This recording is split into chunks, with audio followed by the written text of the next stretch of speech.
서울의 밤하늘을 수놓은 별들보다 더 화려한 불빛이 진성그룹 창립 50주년 기념 파티가 열리는 스카이라인 호텔의 그랜드 볼룸을 가득 채우고 있었다. 크리스털 샹들리에에서 쏟아지는 빛은 대한민국을 움직이는 권력자들의 값비싼 보석과 실크 드레스에 부딪혀 무지갯빛으로 흩어졌다. 공기 중에는 값비싼 샴페인 향과 은은한 향수, 그리고 겉으로 드러나지 않는 야망과 시기심이 뒤섞여 맴돌았다. 이 모든 화려함의 가장자리 그림자가 가장 짙게 들이운 곳에 한유진이 서 있었다. 그녀는 호텔 보안팀의 일원이라는 신분을 나타내는 단정한 유니폼을 입고 있었지만 그 모습은 마치 위장과도 같았다. 그녀의 존재감은 너무나 희미해서 마치 벽의 일부인 것처럼 사람들의 시선을 스쳐 지나갔다. 하지만 그녀의 눈은 달랐다. 짙은 갈색 눈동자는 게으르게 군중을 훑는 듯 보였지만 실은 훈련된 포식자처럼 모든 움직임, 모든 표정, 모든 속삭임을 포착하고 분석하고 있었다. 그녀의 이어피스에서는 보안팀장의 지루한 목소리가 흘러나왔다. VIP 구역 이상 무. 로비 쪽도 깨끗해. 유진은 응답하지 않았다. 그녀는 이런 종류의 그 깨끗함을 믿지 않았다. 과거의 경험은 가장 깨끗해 보이는 물 밑에 가장 위험한 독사가 숨어 있다는 것을 가르쳐 주었다. 그녀의 시선은 파티의 중심 진성그룹의 젊은 CEO 강태준에게 고정되었다. 강태준은 그 공간의 태양이었다. 완벽하게 재단된 다크 네이비 슈트는 그의 다부진 체격과 날카로운 카리스마를 더욱 돋보이게 했다. 그는 사람들에게 둘러싸여 있었지만 그의 주변에는 보이지 않는 장벽이 있는 듯 했다. 그는 정중하게 미소 짓고 고개를 끄덕였지만 그의 눈에는 차가운 계산과 경계심이 서려 있었다. 1년 전 갑작스러운 아버지의 죽음으로 회장 자리에 오른 그는 수많은 내부의 적들과 싸워야 했다. 그리고 그 적들 중 가장 위험한 인물이 바로 지금 그의 곁에 서 있었다. 진성그룹의 부회장이자 강태준의 사촌 형인 최민혁이었다. 그는 태준보다 나이가 많았고 얼굴에는 늘 온화한 미소를 띠고 있었지만 그 미소 뒤에는 뒤틀린 질투와 탐욕이 숨겨져 있었다. 그는 태준의 어깨를 친근하게 두드리며 말했다. 태준아, 오늘 정말 멋지구나. 아버님께서 이 모습을 보셨다면 정말 자랑스러워 하셨을 텐데. 그의 목소리는 꿀처럼 달콤했지만 유진의 귀에는 그 안에 숨은 독이 느껴졌다. 강태준의 미소가 순간 미세하게 굳어졌다. 감사합니다, 형님. 형님께서 많이 도와주신 덕분입니다. 두 사람 사이에 흐르는 팽팽한 긴장감은 노련한 사업가들만이 감지할 수 있는 것이었다. 유진은 그들의 상호작용을 놓치지 않았다. 그녀는 최민혁의 눈이 웃고 있지 않다는 것, 그의 손가락이 태준의 어깨를 누르는 압력이 지나치게 강하다는 것을 포착했다. 그리고 그녀는 최민혁이 뒤에 서 있는 자신의 비서에게 눈짓하는 것을 보았다. 아주 짧고 거의 눈에 띄지 않는 신호였다. 그 신호를 받은 비서는 조용히 인파 속으로 사라졌다. 유진의 시선은 본능적으로 그를 쫓았다. 비서는 바 구역으로 가서 숙련된 바텐더가 아닌 임시로 고용된 듯 단 젊은 웨이터에게 다가갔다.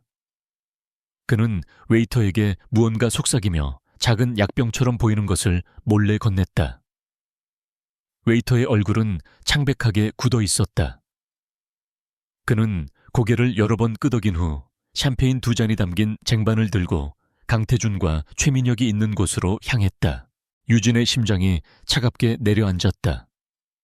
모든 것이 너무나 교과서적인 시나리오였다.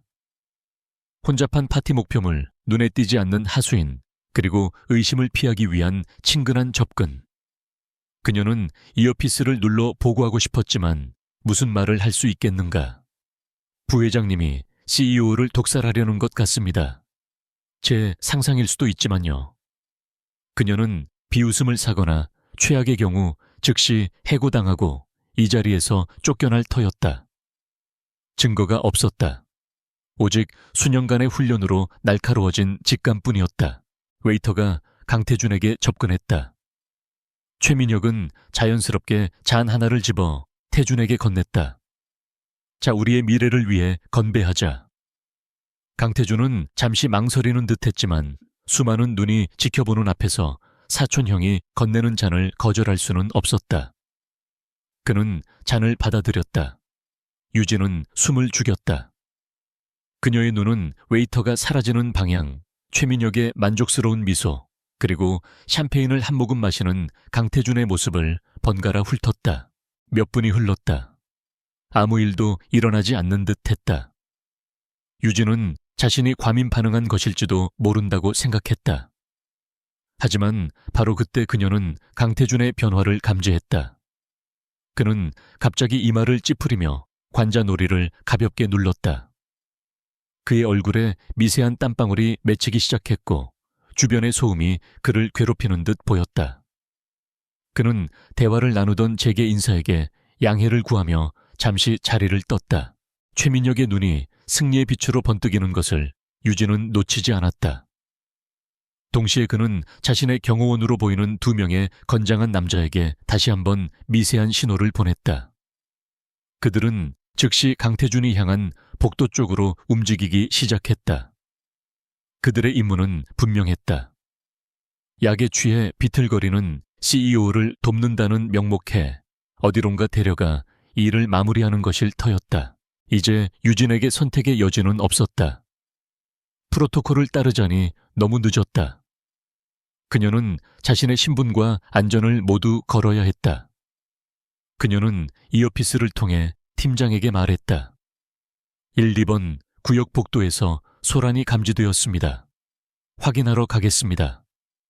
거짓말이었다. 하지만 진실을 밝히기 위한 유일한 방법이었다. 유진은 그림자처럼 움직였다. 그녀는 파티의 화려한 흐름에 역행하여 최민혁의 부하들보다 한 발 앞서 강태준이 사라진 복도로 향했다. 복도는 파티장의 소음과 빛으로부터 격리되어 어둡고 조용했다. 저 끝에서 강태준이 벽에 몸을 기댄 채 거친 숨을 몰아쉬고 있었다. 그의 셔츠 깃은 땀으로 축축했고 그는 마치 길을 잃은 사람처럼 혼란스러운 눈으로 주위를 두리번거렸다. 회장님. 유진의 목소리에 그가 고개를 들었다. 그의 눈은 초점이 맞지 않았고 동공은 비정상적으로 확장되어 있었다. 약효가 빠르게 퍼지고 있었다. 누구지? 그의 목소리는 심하게 갈라져 있었다. 호텔 보안팀입니다. 몸이 안 좋아 보이십니다. 제가 안전한 곳으로 모시겠습니다. 강태준은 그녀를 경계했다. 이 상황에서 그는 누구도 믿을 수 없었다. 필요 없어. 혼자 있을 수. 바로 그때 복도 저편에서 두 명의 남자가 나타났다. 최민혁의 경호원들이었다. 그들은 유진과 비틀거리는 강태준을 발견하고는 걸음을 재촉했다. 그들의 얼굴에는 위장된 걱정이 아닌 차가운 목적의식이 드러나 있었다. 유진은 시간이 없음을 깨달았다. 그녀는 망설이지 않고 강태준의 팔 아래로 자신의 어깨를 집어넣어 그를 부축했다. 갑작스러운 접촉에 그가 몸을 움찔했지만 저항할 힘은 거의 남아있지 않았다. 회장님, 저들을 믿으시면 안 됩니다. 저를 믿으십시오. 그녀의 목소리는 낮고 단호했다. 그 목소리에는 이상한 설득력이 있었다. 강태준은 본능적으로 그녀의 말에 힘이 있다는 것을 느꼈다. 그녀는 거의 그의 무게를 짊어지다시피 하며 반대 방향으로 움직였다. 이쪽입니다. 그녀는 호텔의 구조를 완벽하게 파악하고 있었다. 직원용 통로 비상 계단, 그리고 아무도 사용하지 않는 VIP 라운지까지. 거기서 뒤에서 남자의 목소리가 들려왔다. 우리가 회장님을 모시겠다. 유진은 뒤돌아보지 않았다. 그녀는 강태준을 이끌고 가장 가까운 VIP 스위트룸 문으로 향했다. 그녀는 유니폼 주머니에서 빼낸 마스터키 카드를 재빨리 단말기에 꽂았다. 제발 열려라. 띠딸깍하는 소리와 함께 녹색 불이 들어왔다. 그녀는 문을 열고 강태준의 육중한 몸을 안으로 밀어 넣었다. 그가 휘청이며 방 안으로 들어서는 순간 그녀도 따라 들어와 문을 닫고 잠금 장치를 걸었다. 철컥하는 묵직한 소리가 그들을 외부 세계와 단절시켰다. 하... 하... 강태준은 카펫 위에 쓰러지듯 주저앉았다. 약물은 이제 그의 의지를 거의 완전히 장악하고 있었다. 그의 몸은 불덩이처럼 뜨거웠고 눈앞의 모든 것이 소용돌이쳤다. 그는 자신을 구해준 이 낯선 여자의 얼굴조차 제대로 분간할 수 없었다. 오직 어둠 속에서 별처럼 빛나는 강렬하고 흔들림 없는 그녀의 눈빛만이 희미하게 각인될 뿐이었다. 유진은 문에 등을 기댄 채 숨을 골랐다. 밖에서는 문을 두드리는 소리와 고함 소리가 들려왔지만 이 방의 방음 시설은 완벽했다. 이제 그녀는 혼자였다. 대한민국에서 가장 강력한 남자 중 한 명. 그러나 지금은 독사에 물려 무력해진 그와 단둘이 갇힌 것이다. 그녀는 그를 구해야 했다. 하지만 어떻게 그를 공격한 자들이 바로 문 밖에 있었다. 그리고 방 안에 있는 그는 약물로 인해 언제 폭주할지 모르는 시한폭탄과도 같았다. 밤은 이제 막 시작되고 있었다. 강태준이 의식을 되찾았을 때 그의 첫 감각은 코를 찌르는 소독약 냄새였다. 눈을 뜨자 새하얀 병실 천장이 시야를 가득 메웠다. 몸을 일으키려 했지만 온몸이 납덩이처럼 무거웠고 머리는 깨질 듯한 두통으로 울렸다. 회장님, 정신이 드십니까? 걱정스러운 목소리에 고개를 돌리자 그의 곁을 지키고 있던 김 비서의 얼굴이 보였다. 김 비서는 강태준의 아버지가 살아있을 때부터 그를 보좌해온 충직한 인물이었다. 여기가 어디지? 파티는 어떻게 됐어? 강태준이 갈라진 목소리로 물었다. 진성그룹 소유의 VIP 병실입니다. 어젯밤 파티에서 갑자기 쓰러지셔서 과로로 인한 쇼크라고 공식적으로 발표했습니다. 이사님들께는 안정 후 보고드리겠다고 말씀드렸고요. 과로 강태준은 속으로 코웃음 쳤다. 그것은 명백한 거짓말이었다.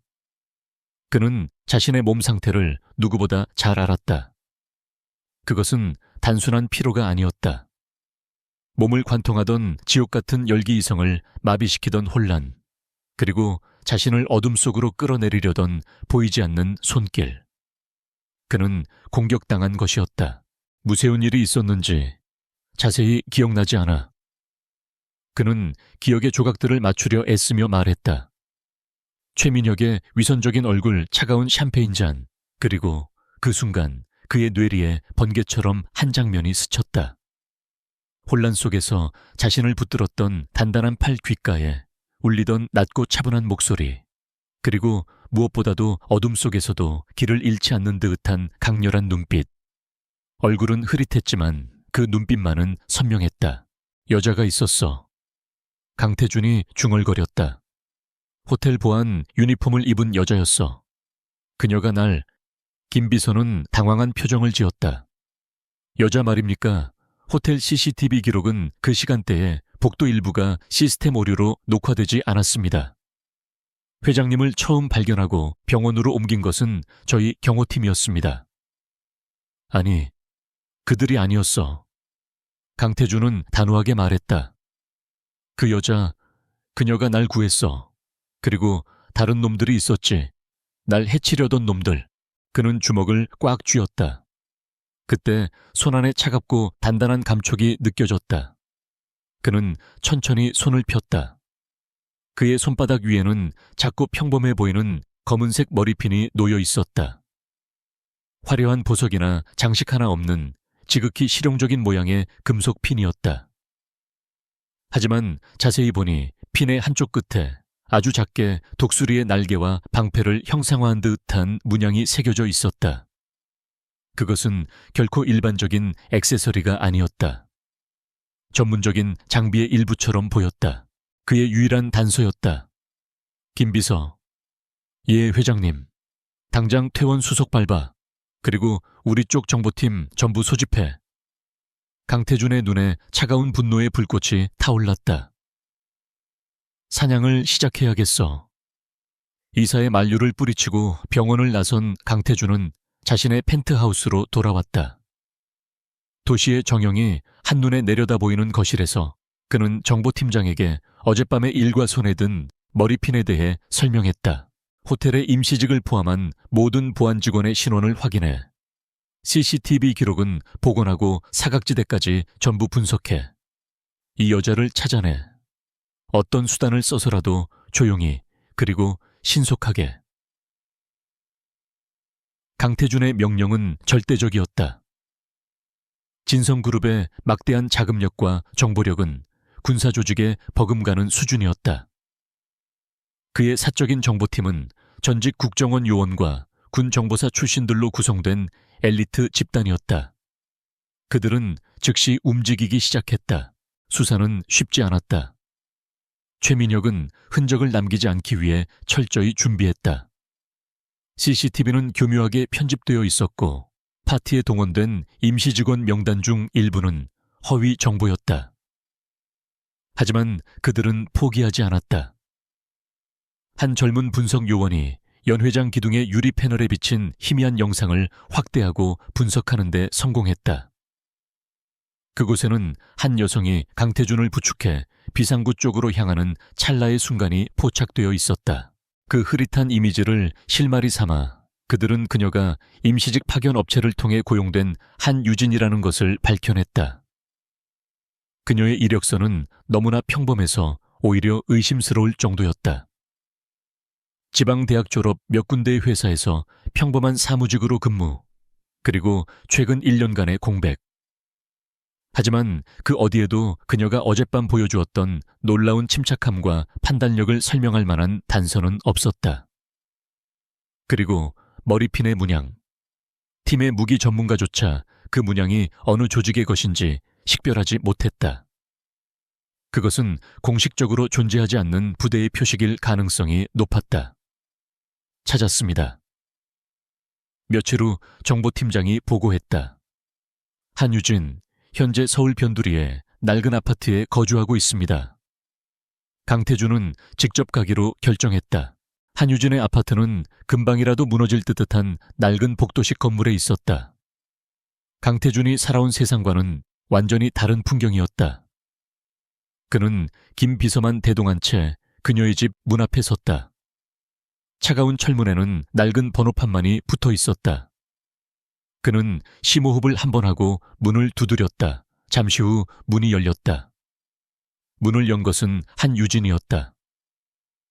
그녀는 편안한 트레이닝복 차림에 머리를 대충 묶고 있었다. 화장기 없는 얼굴은 파티장에서의 단정한 모습과 사뭇 달랐지만 강태준은 그녀를 한눈에 알아보았다. 변하지 않은 것은 그녀의 눈빛이었다. 놀라거나 당황하는 기색 없이 그저 침착하게 눈앞의 불청객을 응시하는 그 깊고 고요한 눈. 강태준 회장님. 그녀의 목소리는 담담했다. 들어가서 얘기할 수 있겠나. 유진은 잠시 망설였지만 이내 몸을 비켜 그가 들어올 공간을 만들어 주었다. 집은 작고 단출했지만 먼지 하나 없이 깔끔하게 정돈되어 있었다. 최소한의 가구만이 제자리를 지키고 있었다. 강태준은 거실 한가운데 서서 그녀를 마주보았다. 그는 품 안에서 작은 머리핀을 꺼내 보였다. 이거 당신 것 맞나? 유진의 눈이 미세하게 흔들렸다. 그녀는 아무 말 없이 고개를 끄덕였다. 그날 밤 내 목숨을 구해줬군. 고맙다는 말을 하러 왔다. 제 일을 했을 뿐입니다. 그녀의 대답은 여전히 건조했다. 강태준은 그녀의 반응에 희미한 미소를 지었다. 아니, 당신은 당신의 일을 하지 않았어. 당신은 프로토콜을 어기고 스스로를 위험에 빠뜨리면서까지 나를 구했지. 왜 그랬나? 그냥 그래야 할 것 같았습니다. 그것이 그녀의 대답이었다. 강태준은 더 이상 묻지 않았다. 대신 그는 본론으로 들어갔다. 나를 공격한 자들은 내가 살아있다는 사실에 만족하지 않을 거다. 그들은 다시 시도할 거야. 그리고 그들은 증인을 그냥 두지 않지. 그날 밤 당신이 나를 도왔다는 걸 알게 되면 당신 역시 표적이 될 거다. 유진의 표정에는 변화가 없었지만 그녀의 눈빛은 더욱 깊어졌다. 그녀 역시 그 가능성을 생각하지 않은 것은 아니었다. 강태준은 김 비서가 들고 온 서류 가방에서 서류 한 뭉치를 꺼내 그녀 앞에 작은 탁자 위에 놓았다. 이게 뭐죠? 제안서다. 강태준의 목소리가 낮게 깔렸다. 나와 결혼해줘, 한유진 씨. 유진의 눈이 처음으로 크게 뜨였다. 그녀는 자신이 잘못 들었나 싶어 그를 쳐다보았다. 내 뭐라고? 물론 진짜 결혼은 아니다. 계약 결혼이지. 그는 말을 이었다. 당신에게는 나의 약혼녀이자 아내라는 완벽한 신분과 보호막을 제공하겠다. 그 누구도 감히 진성그룹 회장의 아내를 건드리진 못할 테니 당신의 안전, 경제적 안정, 그 모든 것을 내가 보장하지. 그 대가로 당신은 내 곁에 머물며 내가 범인을 잡는 것을 도와줘야겠다. 그는 한 걸음 그녀에게 다가섰다. 나는 내 주변의 누구도 믿을 수 없어. 하지만 그날 밤 나는 약에 취해 거의 정신을 잃은 상태에서도 당신을 믿었어. 당신의 눈, 당신의 행동. 당신은 평범한 보안 직원이 아니야. 당신이 누구인지는 묻지 않겠다. 하지만 나는 당신의 능력이 필요해. 내 등 뒤를 맡길 수 있는 사람이 필요하다. 방 안에는 무거운 침묵이 흘렀다. 강태준의 제안은 너무나 황당하고 갑작스러웠지만 동시에 거부할 수 없는 논리를 담고 있었다. 그녀는 이미 사건에 휘말렸다. 평범한 삶으로 돌아가기에는 너무 늦었을지도 모른다. 강태준은 탁자 위의 계약서를 가리켰다. 읽어보고 결정해. 시간은 24시간 주겠다. 내일 이 시간에 다시 오지. 그는 더 이상 아무 말도 하지 않고 돌아섰다. 김 비서가 그 뒤를 따랐다. 낡은 철문이 닫히는 소리와 함께 작은 아파트에는 다시 한유진 혼자 남았다. 그녀의 시선은 탁자 위에 놓인 두툼한 계약서에 고정되었다. 그녀가 애써 외면하고 도망쳐왔던 과거의 그림자가 대한민국에서 가장 위험하고 매력적인 남자의 제안이라는 가면을 쓰고 그녀의 삶을 다시 한번 송두리째 흔들고 있었다. 24시간이 지났다. 한유진은 밤새 뜬 눈으로 지새웠다. 그녀의 작은 아파트 탁자 위에는 강태준이 두고 간 계약서가 펼쳐져 있었다. 그것은 단순한 종이 뭉치가 아니었다. 그녀가 그토록 벗어나려 했던 과거로 돌아가는 문이자 동시에 예측할 수 없는 미래로 향하는 초대장이었다. 그녀는 눈을 감았다. 뇌리에는 어둡고 비 내리는 어느 날의 기억이 스쳤다. 동료의 절규 빗물에 섞여 흐르던 피, 그리고 임무 실패라는 차가운 낙인. 그날 이후 그녀는 그림자 속에서 사는 법을 택했다. 감정을 죽이고 능력을 숨기고 평범함이라는 가면 뒤에 자신을 가뒀다. 하지만 강태준의 등장은 그 모든 것을 뒤흔들었다. 그의 제안은 위험했지만 아이러니하게도 그녀의 잠들어 있던 본능을 깨웠다. 위험을 감지하고 분석하고 돌파하는 것. 그것이 바로 그녀의 본질이었다. 이대로 숨어 지낸다면 최민혁의 손길이 언제 닥쳐올지 모른다. 그의 손에 죽는 것보다는 차라리 적의 심장부로 직접 걸어 들어가는 것이 생존 확률이 높을 터였다. 이것은 두려움 때문이 아닌 철저한 계산에 따른 결정이었다. 유진은 계약서에 적힌 번호로 전화를 걸었다. 결정했습니다. 1시간 뒤 검은색 세단 한 대가 그녀의 아파트 앞에 멈춰 섰다. 그녀는 작은 가방 하나만을 든 채 올랐다. 차창 밖으로 낡은 동네의 풍경이 멀어지는 것을 보며 유진은 자신의 평범했던 삶에 마지막 작별을 고했다. 차가 도착한 곳은 도시의 스카이라인을 압도하는 최고급 주상복합 건물의 펜트하우스였다. 강태준의 세계였다. 김 비서가 현관에서 그녀를 정중하게 맞이했다. 한유진 씨 오신 것을 환영합니다. 회장님께서 기다리고 계십니다. 거실의 통유리창 너머로 서울의 정영이 그림처럼 펼쳐져 있었다.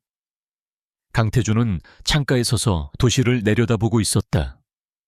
그가 돌아보자 그의 눈빛과 유진의 눈빛이 허공에서 마주쳤다.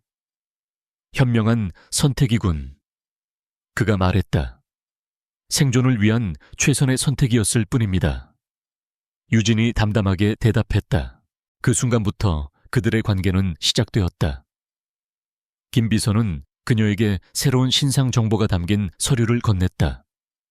한유진 유서, 깊은 미술관 관장의 외동딸.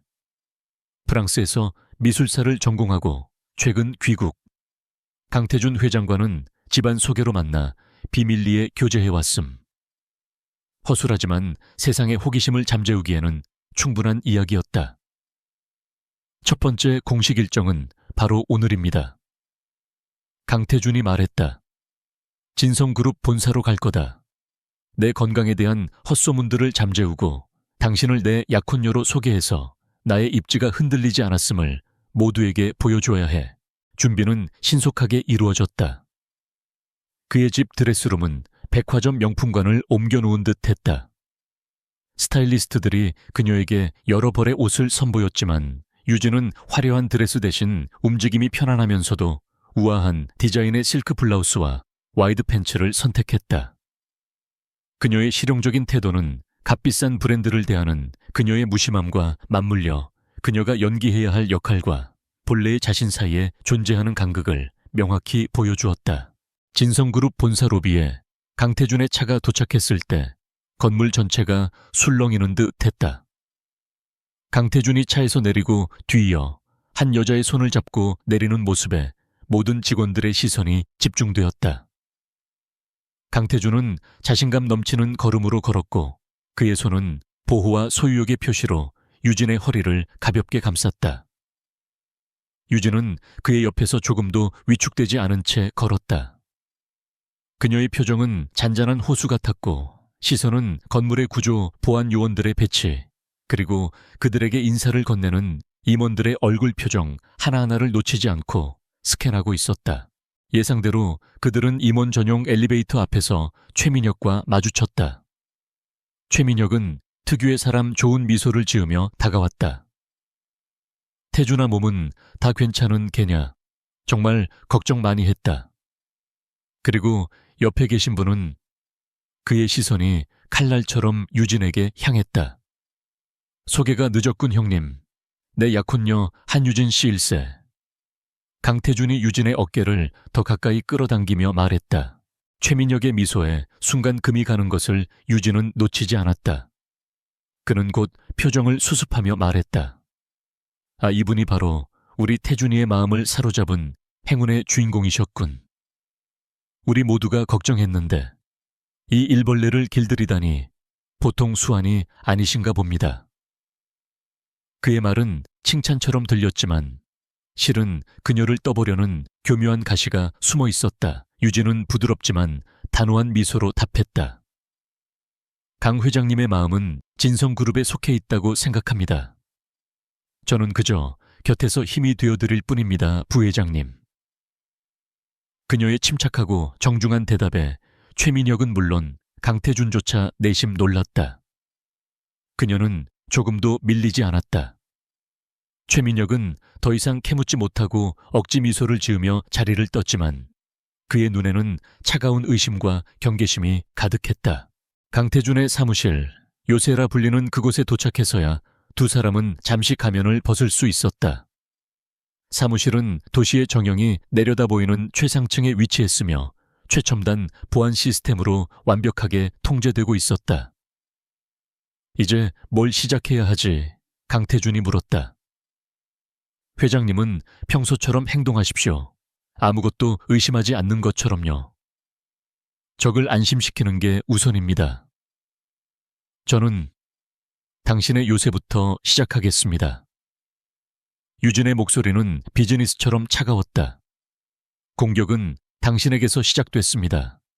그 말은 당신의 개인 보안이 가장 먼저 뚫렸다는 뜻이니까요. 그날 오후부터 유진의 조용한 전쟁이 시작되었다. 그녀는 강태준의 약혼녀라는 신분을 이용해 임원층을 자유롭게 오갔다. 그녀는 누구에게도 질문하지 않았다. 그저 관찰할 뿐이었다. 임원들의 동선 비서들의 업무 습관, 보안 요원들의 교대 시간과 순찰 경로.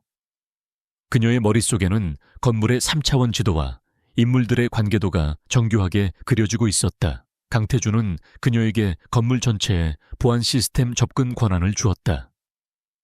그녀는 파티가 열리기 며칠 전부터의 CCTV 영상을 몇 시간이고 돌려보았다. 모두가 무심코 지나친 장면들 속에서 그녀는 미세한 변칙들을 찾아냈다.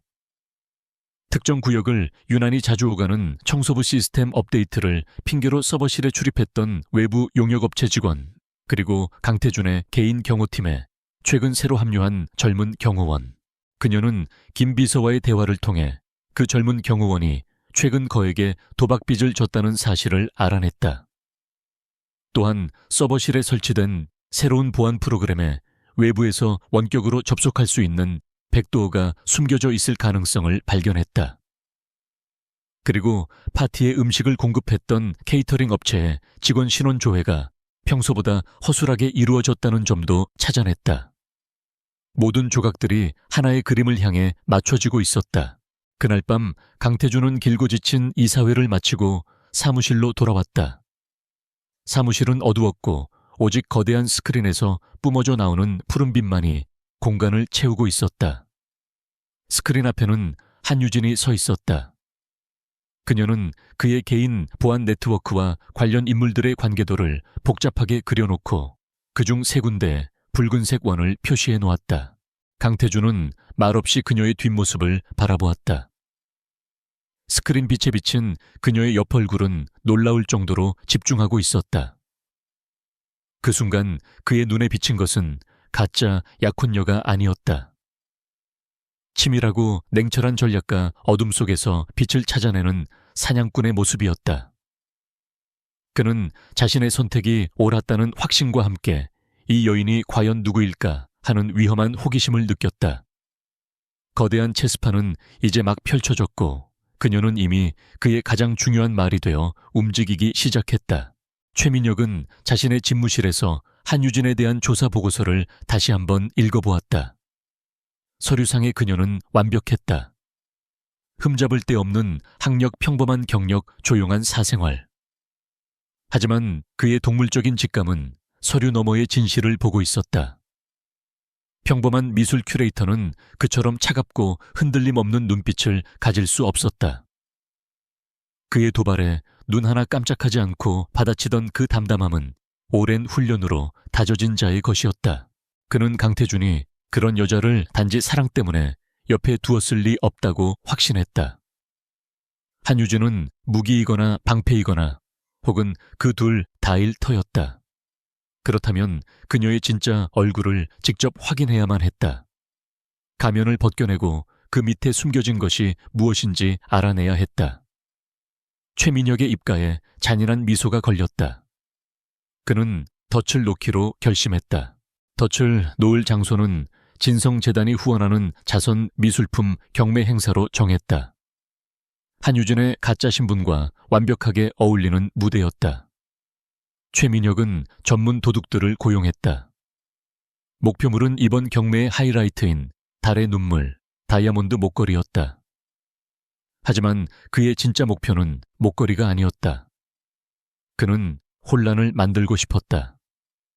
극도의 압박 상황 속에서 한유진이 어떻게 반응하는지를 보고 싶었다. 그녀가 다른 사격의 명사들처럼 비명을 지르며 허둥댈지 아니면 훈련받은 자처럼 본능을 드러낼지. 그의 사람들은 그녀의 모든 움직임을 감시할 것이었다. 경매가 열리는 날 밤 행사장은 대한민국의 상류층 인사들로 가득 찼다. 강태준과 한유진이 함께 들어서자 모든 이의 시선이 집중되었다. 강태준은 그녀의 귓가에 낮게 속삭였다. 오늘 행사의 주최자가 최민혁 부회장이야. 경계를 늦추지 마. 유진은 고개를 끄덕였다. 그녀는 이미 행사장 전체를 훑어본 후였다. 비상구의 위치 보안 요원들의 배치, 그리고 자신들을 향한 최민혁의 포식자 같은 시선까지. 그녀는 오늘 밤 무언가 일이 벌어질 것을 직감했다. 그녀는 자신의 역할을 완벽하게 수행했다. 유명 화가의 작품에 대해 막힘없이 설명하며 다른 손님들과 대화를 나누었고 그 모습은 영락없는 교양 있는 큐레이터였다. 하지만 그녀의 감각은 거미줄처럼 사방으로 뻗어나가 주변의 모든 미세한 움직임을 감지하고 있었다. 자정이 가까워지고 마침내 달의 눈물 목걸이가 경매에 붙여졌다. 푸른빛이 감도는 거대한 다이아몬드가 조명을 받아 영롱하게 빛나는 순간 갑자기 모든 조명이 꺼졌다. 행사장은 완벽한 암흑에 휩싸였다. 짧은 정적 후 누군가의 비명과 함께 거대한 혼란이 시작되었다. 몇 초 뒤 비상등이 희미하게 켜졌을 때 목걸이가 있던 진열장은 산산조각 나 있었고 그 뒤에 대형 유리창이 깨져 있었다. 사람들은 비명을 지르며 엎드리거나 출구 쪽으로 몰려들었다. 아수라장이 된 그 순간 한유진만은 얼음처럼 침착했다. 그녀의 첫 번째 본능은 강태준을 확보하는 것이었다. 그녀는 그의 팔을 잡아 끌어 거대한 조각상 뒤로 몸을 숨겼다. 그녀의 몸이 본능적으로 그를 가리며 방패가 되었다. 여기 계세요. 그녀의 목소리는 약혼녀의 것이 아니었다. 현장을 통제하는 지휘관의 목소리였다. 강태wen주는 처음으로 그녀의 진짜 모습을 보았다. 두려움이나 놀람이 아닌 상황을 완벽하게 장악한 전문가의 얼굴을. 그는 저항 없이 그녀의 말에 따랐다. 최민혁의 부하들이 자신을 주시하고 있다는 것을 깨달은 유진은 이것이 자신을 위한 시험이라는 것을 알았다. 그녀는 그들이 원하는 쇼를 보여주기로 결심했다. 단 그들의 각본대로는 아니었다. 그녀의 눈은 혼란 속에서도 다른 이들이 보지 못하는 것들을 포착했다. 깨진 유리창 근처 바닥에 남은 도둑들의 것이라고 하기엔 너무나 미세한 긁힌 자국. 그리고 대부분의 직원들이 패닉에 빠져 있는 와중에도 유일하게 당황하지 않고 침착하게 특정 출구 쪽으로 향하던 한 웨이터의 움직임. 유진은 강태준에게 속삭였다. 이건 함정이에요. 진짜 목표는 목걸이가 아닐 겁니다. 그녀는 강태준에게 몸을 숨기고 있으라고 말한 뒤 그림자처럼 움직여 그 웨이터의 뒤를 쫓았다. 웨이터는 손님들의 눈을 피해 직원 전용 복도로 사라졌다. 유진은 소리 없이 그를 따라 복도 모퉁이에 몸을 숨겼다. 그곳에서 웨이터는 최민혁의 경호원으로 보이는 남자와 접선하고 있었다. 그들의 대화는 목걸이에 대한 것이 아니었다. 데이터 전송은 거의 끝났어. 이 혼란 덕분에 서버실에 접근하기 쉬웠지. USB만 회수하면 돼. 서둘러. 그 순간 유진은 모든 것을 깨달았다. 목걸이 절도는 시선을 끌기 위한 미끼였다. 진짜 목표는 이 혼란을 틈타 최민혁의 사람이 행사장 보안 서버에 USB를 꽂아 오늘 참석한 모든 VIP들의 정보를 빼내거나 강태준의 회사 네트워크와 연결된 시스템에 해킹 프로그램을 심는 것이었다. 이 자리에서 그들을 덮쳐 데이터 절도를 폭로할 수는 없었다. 그것은 자신의 능력을 모두에게 드러내는 행위였다. 그래서 그녀는 다른 방법을 선택했다. 그녀는 복도 끝에 있는 화재 경보기를 몰래 눌렀다. 딩동댕동. 요란한 경보음이 복도를 가득 채우자 두 남자는 당황했다. 그들은 계획을 중단하고 서둘러 자리를 떠야 했다. 그들이 그녀가 숨어있는 곳을 스쳐 지나가는 순간 유진은 자신의 발을 살짝 뻗어 웨이터의 발을 걸었다. 웨이터는 앞으로 고꾸라지면서 손에 들고 있던 작은 USB를 놓쳤지만 경보음과 탈출해야 한다는 다급함에 그것을 알아채지 못했다. 유진은 아무도 보지 않는 틈을 타 바닥에 떨어진 USB를 재빨리 주워 손에 넣었다. 잠시 후 경보가 멈추고 모든 조명이 다시 켜졌다. 보안 요원들이 현장을 통제했다. 강태준이 걱정스러운 얼굴로 그녀에게 다가왔다. 바로 그때 최민혁이 위선적인 염려가 가득한 얼굴로 그들에게 접근했다. 이런 정말 끔찍한 일이 벌어졌군. 두 사람 다 괜찮은가?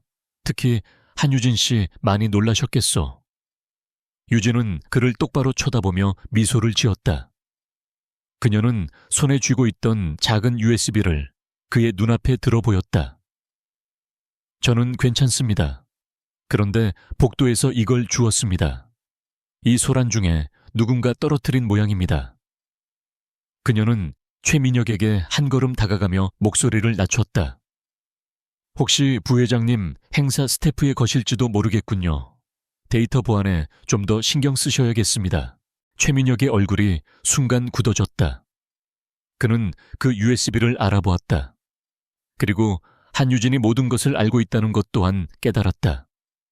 그것은 정중한 말투 속에 숨겨진 명백한 선전포고였다.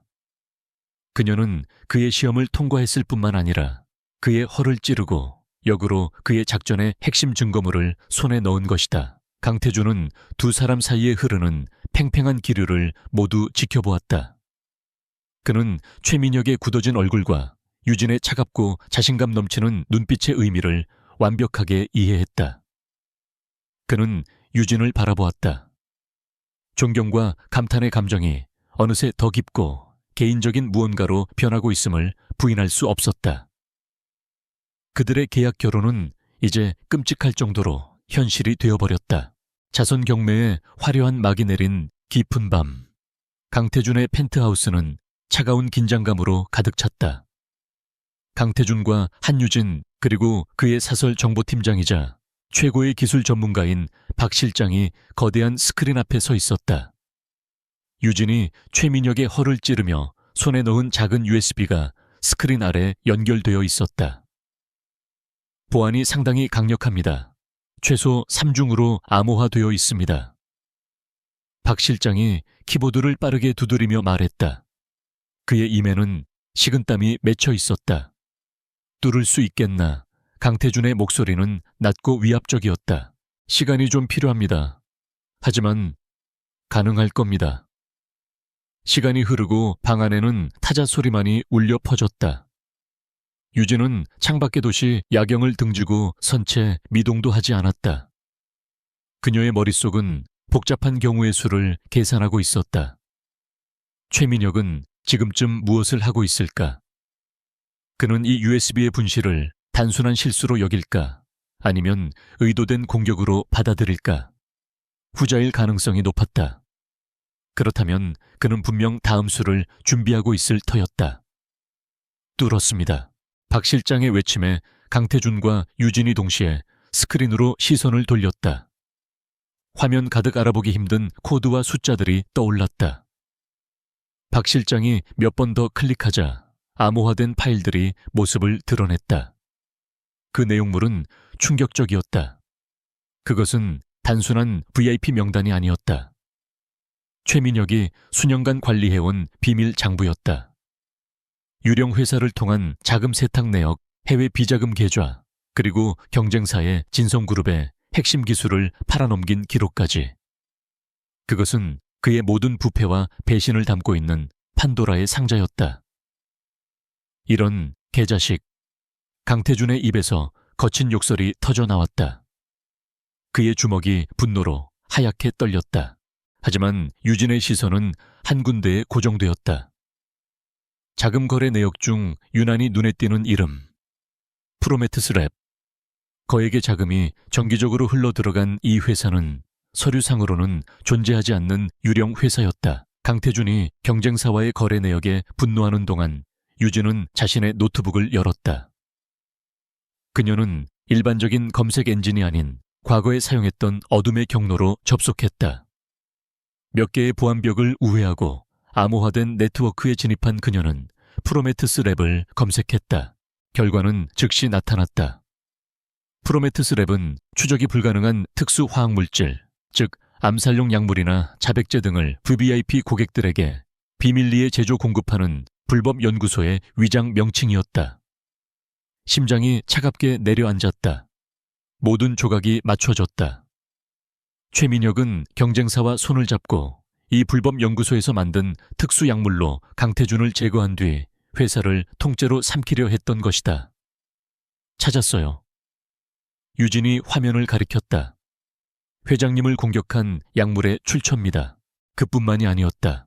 USB 안에는 최민혁과 그의 하수인이 주고받은 암호화된 메시지 기록도 남아 있었다. 그들은 인천항 근처의 폐창고를 정기적인 정보 교환 및 자금 전달 장소로 이용하고 있었다. 그곳에 아직 파기되지 않은 물리적 증거가 남아있을 가능성이 높았다. 바로 그 시각 최민혁은 자신의 서재에서 미친 듯이 서성이고 있었다. USB의 분실. 그것은 그의 완벽한 계획에 생긴 치명적인 균열이었다. 한유진, 그 정체불명의 여자가 그것을 손에 넣었다. 그는 최악의 상황을 가정해야 했다. 그들이 자신의 모든 비밀을 파헤치고 있을지도 모른다. 그에게는 단 하나의 약한 고리가 남아 있었다. 자신의 모든 더러운 일을 처리해 온 중간 연락책, 과거 진성그룹의 임원이었으나 비리 문제로 불명예 퇴직한 이 부장이었다. 이 부장은 너무 많은 것을 알고 있었다. 최민혁은 자신의 흔적을 완벽하게 지워야만 했다. 그는 전화기를 들어 단축 번호를 눌렀다. 처리할 일이 생겼다. 인천항 쪽에 이 부장 그리고 그가 가진 모든 것을 청소해라. 흔적도 없이. 수화기 너머로 군더더기 없는 대답이 돌아왔다. 그는 돈으로 움직이는 자비심 없는 전문가들이었다. 한편 강태준의 팀 역시 최민혁의 연락책으로 이 부장을 특정해냈다.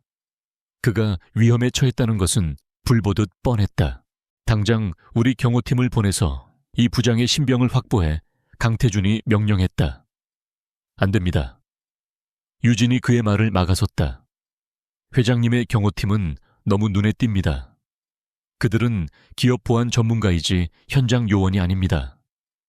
정장을 입은 남자들이 때로 몰려가면 겁을 먹은 이 부장은 도망칠 겁니다.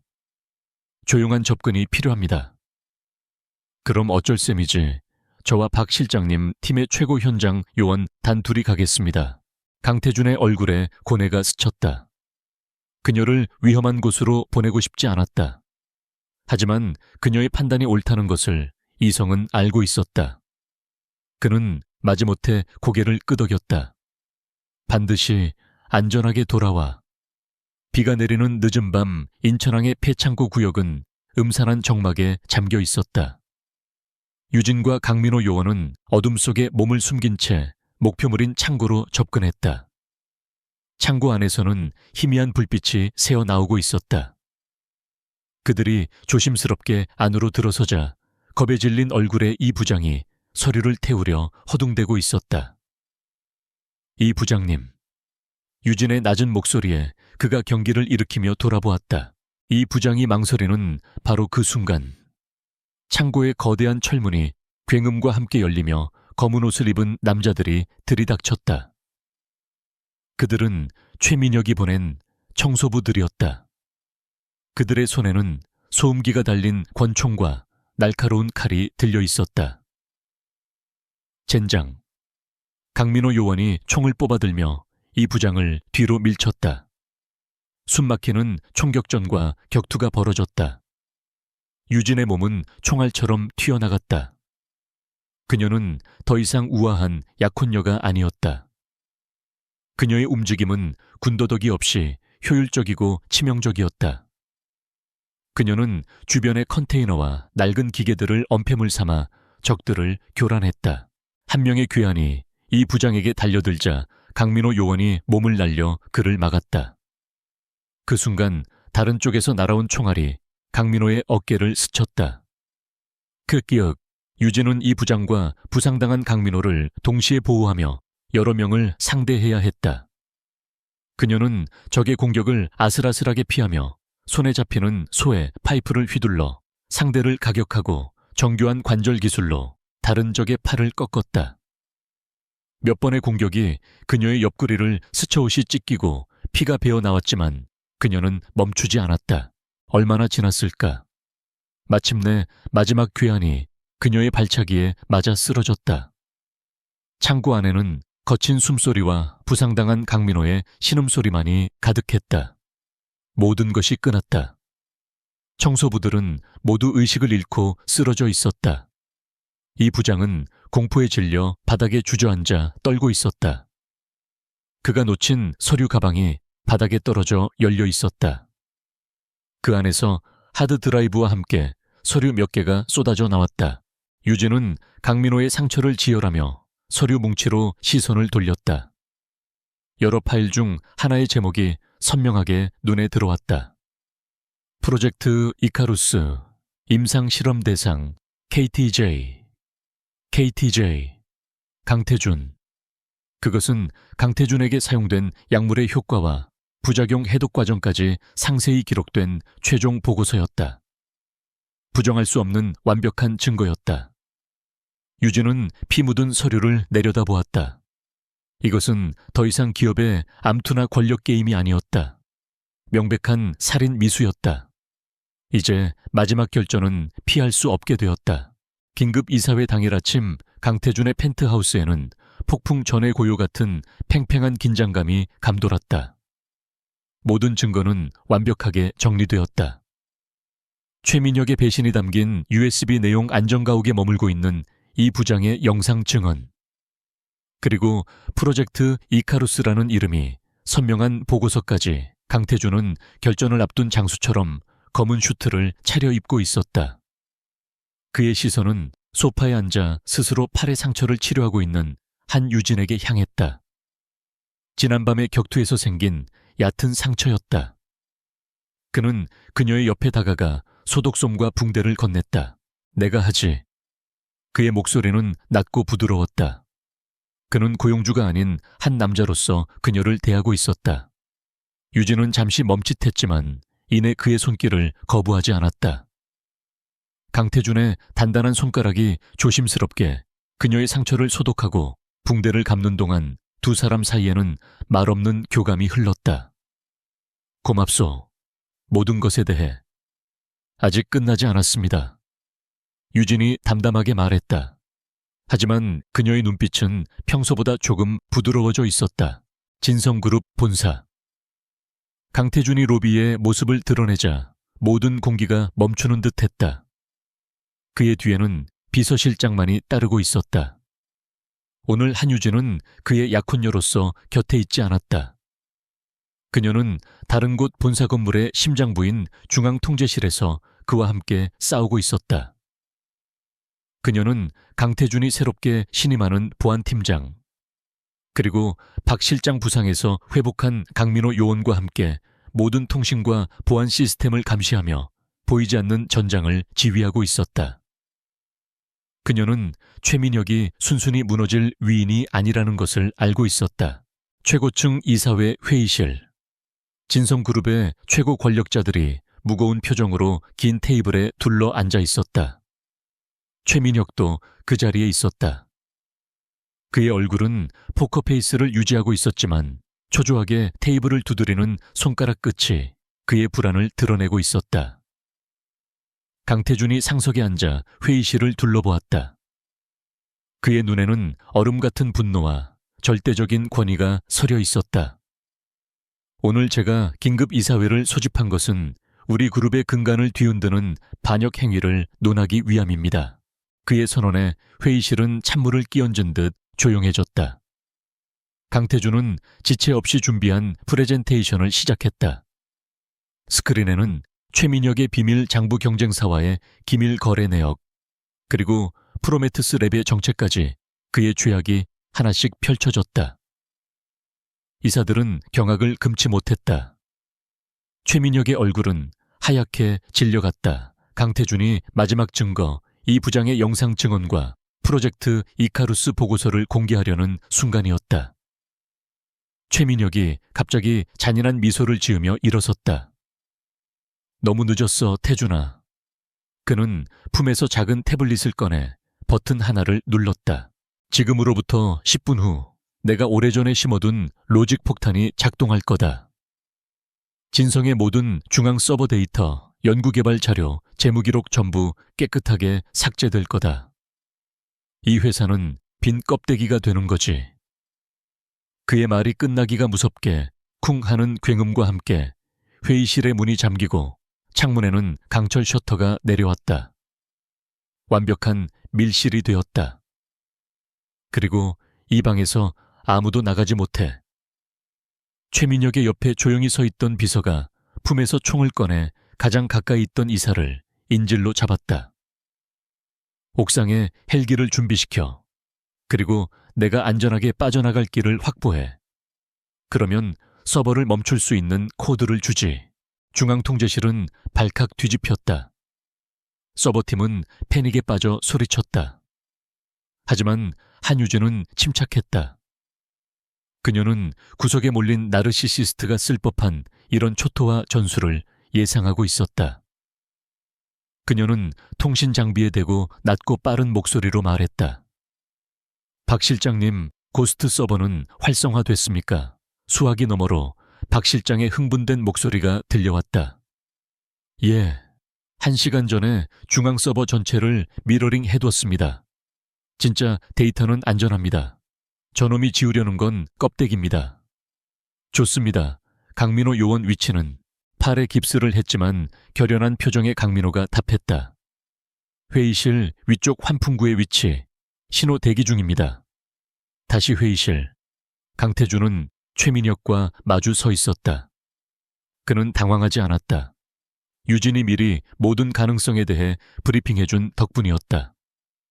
그는 최민혁의 시선을 자신에게 고정시키기 위해 시간을 끌기 시작했다. 할아버지께서 평생을 바쳐 이룬 모든 것을 고작 그따위 좀스러운 질투심 때문에 전부 파괴하겠다는 건가? 그 자린 원래 내 것이었어. 내 놈이 모든 걸 훔쳐간 거라고 최민혁이 광기에 차 소리치는 순간 유진은 신호를 보냈다. 지금 배용 하는 소리와 함께 회의실의 조명이 모두 꺼지고 비상등의 붉은 빛만이 공간을 채웠다. 유진의 팀이 시스템을 장악한 것이었다. 동시에 천장 패널이 열리며 작은 캡슐이 떨어져 인간의 귀에는 잘 들리지 않는 고주파를 발생시켰다. 인질범이 순간 균형을 잃고 비틀거렸다. 그 틈을 놓치지 않고 환풍구에서 강민호가 소리 없이 내려와 인질범을 덮쳤다. 거의 동시에 잠겨있던 회의실 문이 외부의 강력한 충격으로 부서지며 강태준의 새로운 보안팀이 들이닥쳤다. 충격에 빠진 최민혁이 인질을 향해 다시 달려들려 했지만 강태준이 그의 앞을 막아섰다. 두 사촌 사이에 짧고 격렬한 몸싸움이 벌어졌다. 분노와 배신감에 찬 강태준의 주먹이 최민혁의 얼굴에 적중했고 그는 거대한 마호간이 테이블 위로 나가떨어졌다. 모든 조명이 다시 켜졌다. 회의실은 아수라장이었지만 상황은 끝났다.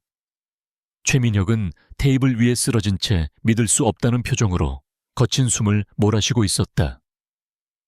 인질범은 제압되었고 이사들은 안전했다. 강태준은 쓰러진 사촌을 내려다보며 승리를 확인했다. 그는 열린 문 쪽으로 고개를 돌렸다. 그곳에 한유진이 서 있었다. 귀에는 여전히 통신 장비를 꽂은 채 침착하고 고요한 모습으로. 혼란스러운 회의실을 가로질러 두 사람의 시선이 마주쳤다. 그 짧은 순간 수만 가지 감정과 이해가 담긴 침묵의 대화가 오고 갔다. 길고 길었던 폭풍이 마침내 지나갔다. 그리고 그 폐허 위에 그들은 함께 서 있었다. 최민혁의 쿠데타 시도가 실패로 돌아간 후 며칠이 흘렀다. 대한민국 재계는 발칵 뒤집혔다.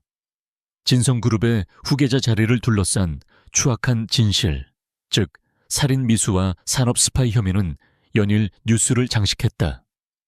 진성그룹의 주가는 폭락과 폭등을 반복하며 요동쳤지만 강태준은 흔들리지 않았다.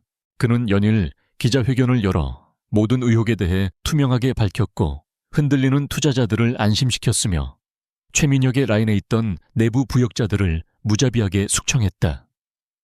위기 속에서 그의 리더십은 오히려 더욱 견고하게 빛났다. 사람들은 아버지의 그늘에 가려져 있던 젊은 CEO가 아닌 스스로 폭풍을 뚫고 옥좌를 지켜낸 진정한 왕의 모습을 보았다. 법의 심판은 신속하게 진행되었다. 최민혁은 모든 직위에서 박탈당한 채 기소되었고 그와 결탁했던 경쟁사는 천문학적인 규모의 소송에 직면했다. 이 부장은 증인 보호 프로그램을 통해 새로운 삶을 약속받았다. 정의는 더디지만 결국 제자리를 찾아가고 있었다. 모든 것이 제자리를 찾아가는 동안 오직 한 사람 한유진만이 시간의 흐름에서 비껴나 있는 듯했다. 그녀는 여전히 강태준의 펜트하우스에 머물고 있었지만 모든 것이 끝났다는 것을 알고 있었다. 위협은 사라졌고 계약은 이행되었다. 그녀가 이곳에 머물 이유는 더 이상 없었다. 그녀는 처음 이곳에 올 때 들고 왔던 작은 가방에 자신의 얼마 안 되는 짐을 쌌다. 세상은 그녀를 강태준 회장의 목숨을 구한 용감한 약혼녀로 기억했지만 그녀 자신은 그것이 단지 하나의 역할, 하나의 임무였음을 알고 있었다.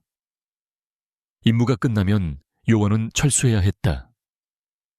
그녀는 다시 조용하고 평범한 삶 그림자 속의 삶으로 돌아가야 했다. 하지만 이상하게도 발걸음이 떨어지지 않았다. 위험과 긴장으로 가득했던 지난 몇 주가 역설적으로 그녀가 살아있음을 느끼게 해주었기 때문일까. 그날 밤 강태준은 모든 사태를 수습하고 녹초가 된 몸으로 펜트하우스에 돌아왔다. 그는 거실 창가에 서서 도시의 야경을 내려다보는 유진의 뒷모습을 발견했다. 그리고 그녀의 발치에 놓인 작은 가방을 보았다. 떠나는 건가? 그의 목소리에는 CEO의 위험 대신 미세한 불안함이 섞여 있었다. 유진은 천천히 돌아섰다. 계약은 끝났습니다. 회장님은 이제 안전하고 회사도 안정되었습니다. 제 임무는 완수되었습니다. 그녀의 목소리는 여전히 담담했지만 강태준은 그 안에 숨겨진 미세한 떨림을 느꼈다. 그는 그녀에게 천천히 다가갔다. 그게 전부였나 그냥 임무였을 뿐인가. 두 사람 사이에 무거운 침묵이 흘렀다.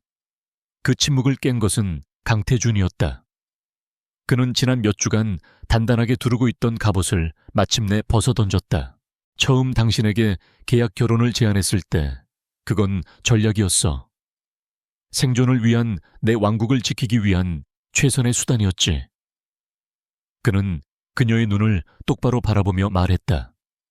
하지만 당신을 알아갈수록 모든 것이 변했어.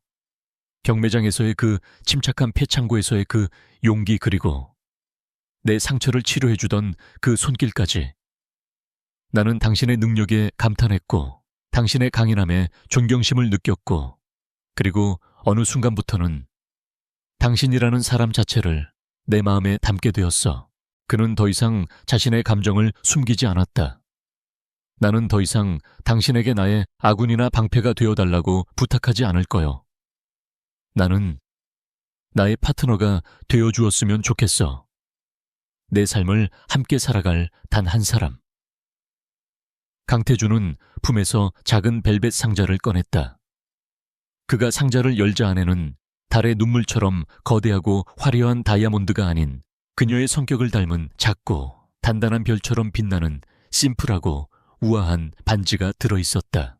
첫 번째 계약은 나를 위한 것이었어. 생존을 위한 계약이었지. 하지만 이 두 번째 계약은 우리를 위한 것이었으면 좋겠어. 살아남기 위해서가 아니라 함께 살아가기 위한 계약. 그는 그녀의 앞에서 한쪽 무릎을 꿇었다. 대한민국을 호령하는 제왕의 모습은 온데간데 없었다. 오직 한 여자에게 자신의 진심을 고백하는 한 남자가 있을 뿐이었다. 한유진 나와 결혼해 주시오. 이번엔 진짜로. 유진의 심장이 세차게 뛰었다. 과거의 트라우마가 남긴 얼음 성벽이 그의 진심 어린 고백 앞에 속절없이 녹아내리고 있었다. 그녀는 그의 눈을 보았다. 그곳에는 가장 약했을 때 자신을 믿어주었던 남자, 자신의 모든 가면 뒤에 숨겨진 진짜 모습을 봐주었던 남자가 있었다. 그녀는 자신의 텅 비어있던 과거를 생각했다. 그리고 그와 함께하며 겪었던 위험하고도 찬란했던 순간들을 떠올렸다. 과거는 그녀를 숨게 만들었지만 그는 그녀가 다시 싸우고 싶게 만들었다. 임무를 위해서가 아닌 미래를 위해서. 한유진의 입가에 아주 오랜만에 진심 어린 미소가 피어올랐다. 그녀의 대답은 짧았지만 그 안에는 세상의 모든 확신이 담겨 있었다. 네, 몇 달 후 서울에서 멀리 떨어진 한적한 바닷가. 강태준과 한유진은 따스한 햇살 아래 모래사장을 걷고 있었다. 강태준은 난생 처음으로 넥타이를 매지 않은 편안한 모습이었다. 유진은 그에게 호신술의 기본 동작을 가르쳐주고 있었고 어설픈 그의 동작에 두 사람은 아이처럼 웃음을 터뜨렸다. 그들의 관계에는 더 이상 고용주와 피고용인 혹은 왕과 기사의 모습은 없었다. 오직 서로를 존중하고 사랑하는 동등한 파트너만이 존재했다. 진성그룹은 강태준의 확고한 리더십 아래 더욱 강해졌다. 그리고 한유진은 그 안에서 자신의 새로운 자리를 찾았다. 그녀는 더 이상 그림자 속에 숨지 않았다. 그녀는 자신의 모든 과거와 능력을 이용해 진성그룹 내에 새로운 위기관리팀을 창설했다. 그녀는 자신만의 방식으로, 자신의 조건으로 그와 그의 왕국을 지키는 수호자가 되었다. 두 사람은 떠오르는 아침 해를 바라보며 나란히 섰다. 어둠 속에서 서로를 발견했던 그들은 이제 함께 눈부신 새벽을 맞이하고 있었다. 위기 속에서 단련되고 신뢰로 굳건해진 그들의 손이 단단하게 맞잡혔다. 진짜 이야기는 이제 막 시작되고 있었다.